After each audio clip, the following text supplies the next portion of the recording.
Hello, welcome to the Q1 update for Genesis. So let's get started with the state of the market. Where is the market right now? So far this year, we saw the banking crisis, the collapse of Silvergate Bank, Silicon Valley Bank, Signature, and First Republic.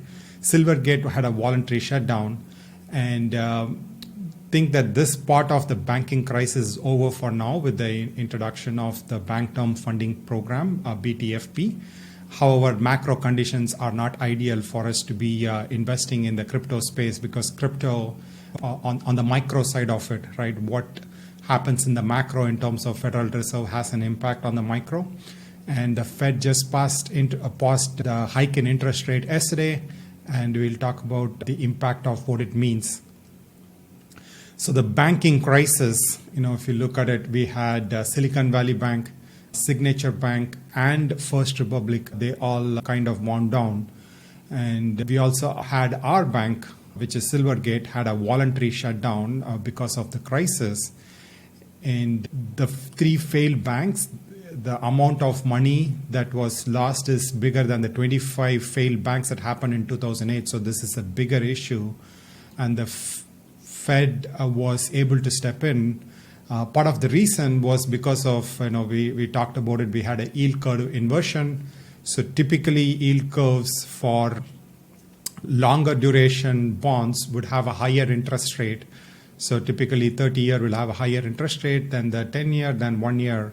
And then yield curve inversion happens. So if you look around like June of last year, the 1-year yield was more than the 10-year or 30-year yield. And things like this happen when people believe that we are going to be having a reversal in the market. So we had the yield curve inversion, and also there was like banking losses were accelerating. So a lot of the banks, they had these long-term yields, and when the interest rate increases, the bond value goes down. So they were having a lot of carrying paper loss on their balance sheet of all their portfolio of assets that they have. And that's one of the reasons when we saw the collapse of Silicon Valley Bank, it's because they had a lot of unrealized loss on their balance sheet and they weren't able to get enough liquidity. And that's one of the reasons the Silicon Valley Bank and others are shut down. And if you also look at the bank deposits in the 10-year comparison, there was a spike in the increase in bank deposits around 2020, right? Because the government was printing money during the coronavirus. They were sending people checks, so the bank deposit increased. And then we are seeing the withdrawal of bank deposit. And simultaneously, the yield was also increasing. But bottom line is that for now, think that the banking crisis, as we know now, is over.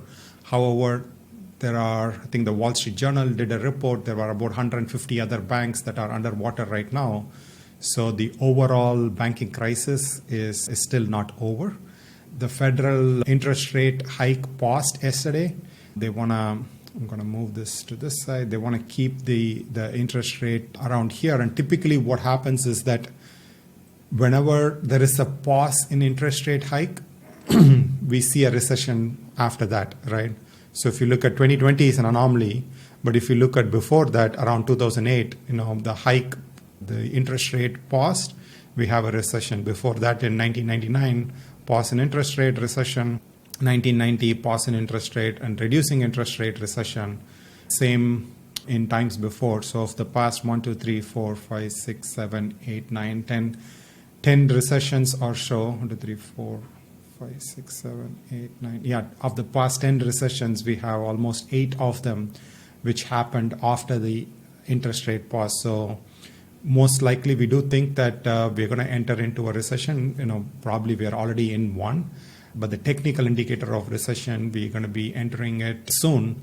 And that is going to create a stress. This is the steepest interest rate hike in history. There was a 5,000% interest rate in just the last year. And that has caused multiple issues in the overall financial sector. And even in crypto, we have the SEC is cracking down on Binance and Coinbase. they are going after them and claiming that both Binance and Coinbase are trading some of the assets which are securities. I do think that some of the assets are securities, and have been talking about having clear regulations from the SEC side of things, because right now we don't have clear regulations, as noted by the fact that Coinbase filed with the SEC to go public, and they said that they are fine. However, they are now claiming that some of the assets that they are trading are securities. So we just need more clarity. And having clarity is going to bring a lot more confidence in the entire industry, because we don't have clarity in the US. There are companies that go offshore, things like FTX registered offshore, and then they are not under the SEC regulations, which creates a lot of issues. So having clear clarity by the SEC would be really helpful. We'll have all the companies being formed here, so that we have innovation that is happening in the US and it's not leaving shore to go to other countries. That's what will happen if there is no clarity in the US. So that is the macro condition. Now let's look at what's happening in crypto side of things. So we see that when they filed a case against Coinbase and Binance, there was increased deposit into exchanges of $10 million or more. And you have the increase in deposits, and people deposit money into the exchange for one and only one reason, right? It's to sell. Taking money out of exchanges, there are so many reasons, but moving money into the exchanges is one reason only. So we see an increase in inflow or deposits into the exchange of 10 million or more. What it means is that these are all bigger transactions. Typically, institutional investors are the ones that are investing. And that is an impact from institutional investor side of it, in terms of they are moving money into the exchanges to be able to sell. And we saw that accelerating after the case. And Bitcoin is currently in fear territory. We had at the beginning of the year, there was an increase in price. We had stayed out of the market. We believe it's a fake pump. And we had stayed out of the market. So we saw an increase in price of Bitcoin, but we have been in the fear territory right now. That's what's happening for Bitcoin. Ethereum Shanghai upgrade happened. We talked about it in the last update that we sent out in January. Shanghai upgrade essentially allows all the Ethereum that was deposited in the beacon chain, that was almost 2 years ago. Now people can withdraw it. Before Shanghai upgrade, people were not able to withdraw all the funds that were deposited into the Ethereum 2.0, which is a reduction in energy consumption. And as we predicted, there is an increase in validators. So the number of validators have increased.